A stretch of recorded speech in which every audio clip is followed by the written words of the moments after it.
And the first three elements you take: oxygen, silicon, and the aluminium. So these are the first three elements which are available from the earth crust in the sequence. First is the most abundant element from the earth crust will be the oxygen, and the second element will be the silicon, and the third element will be the aluminium you are having. So oxygen is the most abundant element from the earth crust.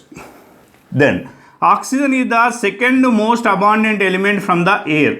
Already you are familiar. Atmosphere is consisting of the oxygen. Oxygen is the second most abundant element from the atmosphere. It is the most abundant element from the earth crust.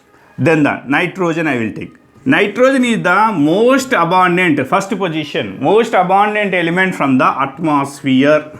So in the air, which element is the most abundant element? So nitrogen is the most abundant element whose availability will be the 78% by volume. 78% by volume. Oxygen will be the second most abundant element, 21% by the volume you will get. Then the fluorine. Fluorine is a highest electronegative element.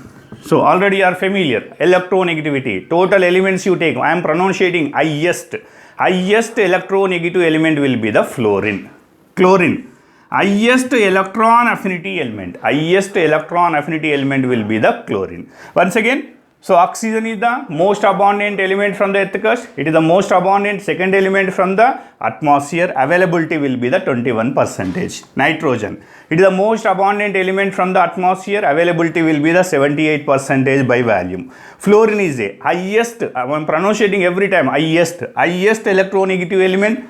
Chlorine is the highest electron affinity element. I am entering into the helium. And helium you are having, which is a zero group element, and it is a highest ionization potential element. Come on, highest ionization potential element. So only 11 elements you are taking, and you are observing the plenty of the highest you are saying first position they are having, and the helium is a highest ionization potential element. Here you take argon. Argon is a most abundant zero group element from the atmosphere. So all the zero group elements are present in the air only because they are having the gaseous nature. Among the zero group element, which is the most abundant element? Argon is the most abundant element. I will give you the another names of the elements also I will give you. Here we take helium. So helium, why you are getting the name as the helium? Helium is obtained on the sun and the stars. So it is obtained name from the Helios. Helios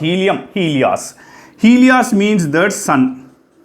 Helios means the sun. So on the sun you will get the helium. Why? Nuclear fusion reaction. In the nuclear fusion reaction, which involves? Hydrogen involves. Hydrogen combines with each other and gives you the helium. So helium is observed as a Helios. And neon. Neon element name will be the Nu. Ne, why we given? New element is called as the neon. Argon, lazy element. So M said 2 to 3 times is given. Which of the following is a lazy element? Argon is called as the lazy element. Krypton, hidden element. Xenon, stranger element. Radon is a radioactive element. So in the zero group element, radon is a radioactive element. Helium, we are pronouncing helium. Why? Because it is obtained from the Helios. Helios means the sun.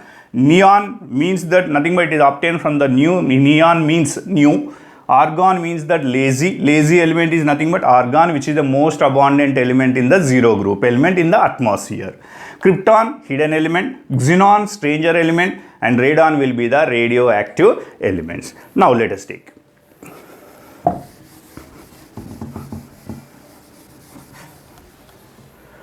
Eleven elements you have in the gaseous state, and only 3 elements are present in the liquid state. So let us take a physical state as a liquid. How many elements? 3 elements. And 3 elements will have the 3 important features you are having. One will be the mercury. Second one will be the bromine. Third one will be the francium. And fourth also is there, but I will give you gallium. Let us take here. First, mercury. What is the importance of the mercury? Mercury is a metal in the form of the liquid. MCET examination. One element is available in the form of the liquid, but it is a metal. What is that element? A, B, C, D gives you mercury. Bromine is a non-metal. Non-metal in the form of the liquid. Francium. Francium is a radioactive element which is available in the form of the liquid nature. What is the gallium? Why I kept only 3 I mentioned, but I was given the 4. What is the importance of the 4th? The importance of the 4th is there.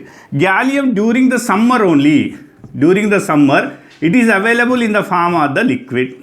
Nothing but whenever summer arises, immediately gallium converts into the liquid. That's why it is called the summer liquid. So many times given, which of the following is a summer liquid? A, B, C, D gives you. So all the 4 is having some special characters you are having. So mercury, it is a metal. Generally metals is nothing but solid we can expect. But metal with the liquid will be the mercury. Non-metal in the form of the liquid will be the bromine. And radioactive element with the liquid will be the francium. And summer liquid, during the summer only it is present in the form of the liquid, that element will be the gallium. So total elements, if you observe, 11 element will be the gaseous element, 3 elements will be the liquid elements. So total elements will be the 14. Leaving this 14 from the 118 elements you take, most of the elements will be the solid state. Nothing but I differentiated the elements, total 118 elements in the liquid, solid and the gas. Only 11 elements is present in the gas, and each element is having some important own importance here having.